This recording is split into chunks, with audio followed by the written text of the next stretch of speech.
மாயம் மந்திரம் என்பதெல்லாம் மாயம் மந்திரமெல்லாம் நாம் திட்டமிட்டு செய்கின்ற செயல்.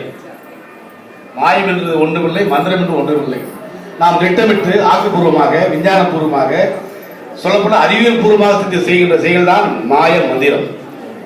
முன்பெல்லாம் எங்கோ ஒரு ஒளி கேட்டால் அசரீரன் சொல்வார்கள். அசரீரன் சொன்னால் வானத்திலிருந்து ஒளிக்கின்ற ஒளி.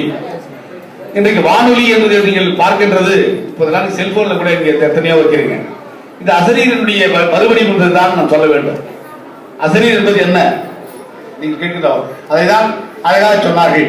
பறவைகளை கண்டான், விமானத்தை படித்தான், பாயுமின்களில் படகளை கண்டான் என்று ஒரு எளிய வழிகளில் அவர்கள் படப்பிடித்தார்கள். அத்தகைய நிலைமை இன்னைக்கு வந்திருக்கிறது. காரணம் என்றால் நம்முடைய அதற்கு அடிகோலியது நம்முடைய கல்வி, குறிப்பாக பெண்கள் கல்வி. கல்வி எடுத்துக்கொண்டால் நான் படித்தது மருத்துவம். இருக்கிற சில பேர் இங்கு நம்முடைய வந்திருக்கிற நண்பர்களை சில பேர் பொறியியல் படித்திருக்கலாம். அடுத்தது வழக்கறிஞர் படிப்பு. இப்படியேதான் அந்த வகைப்படுத்தப்பட்ட அற்புத இளங்கலை படிப்பு. இப்படிதான் படிப்புகள் இருந்தன. ஆனால் இன்றைக்கு இருக்க நிலைமை எடுத்து பார்த்தால் யாருக்குமே இப்போது நம்மை ஆளுகின்றவர்கள் தமிழக அரசு, தமிழக சார்ந்த அமைச்சர்கள், அதை சார்ந்த அதிகாரிகள். அதிகாரி சொன்னால் என்னை பொறுத்தவரையிலே தமிழகத்தை ஆளுகின்ற உண்மையில் ஆளுகின்றவர்கள், நிர்வாகம் நடத்துகின்றவர்கள் 849 IAS அதிகாரிகள். அந்த 849 IAS அதிகாரிகள் தான் நம்முடைய நாட்டினுடைய நம்முடைய மாநிலத்துடைய தலைவிதியை, நிர்வாகத்தை, செழுமையை, சொல்லப்போனால் சீர்மையை நிர்ணயிக்கின்றவர்கள் தான்.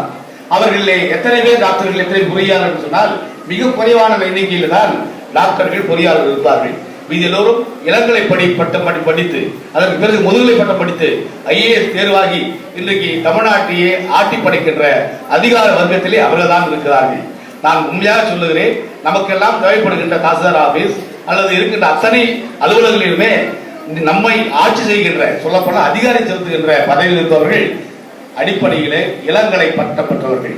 அந்த இளங்கலை பட்டம் பெறுகின்ற நீங்கள் அத்தகைய வாய்ப்புகளை எதிர்நோக்கி இருக்கிறீர்கள் சொல்வதற்காகத்தான் நான் கூற விரும்புகிறேன். பன்னாட்டு நிறுவனங்கள்லாம் முன்பெல்லாம் பொறியியல் படித்திருந்தால் வேலை வாய்ப்பு கொடுப்பார்கள். இப்போ அவர்கள் கேட்கிறார்கள், என்ன கேட்கிறார்கள், நோக்கியா போன்ற கம்பெனிகள் எல்லாம் அடிப்படையில் ஒரு டிகிரி வேண்டும், ஆங்கில அறிவு வேண்டும், அது இருந்தால் போதும், நாங்கள் என்று சொல்றார்கள். அதாவது அடிப்படையிலே ஒரு பட்டப்படிப்பு இருந்தால், அவர்களுக்கு ஆற்றல் இருந்தால், அறிவு இருந்தால் நாங்கள் வேலைக்கு எடுத்துக்கொள்ள தயார் என்று அவர் சொல்கிறார்கள்.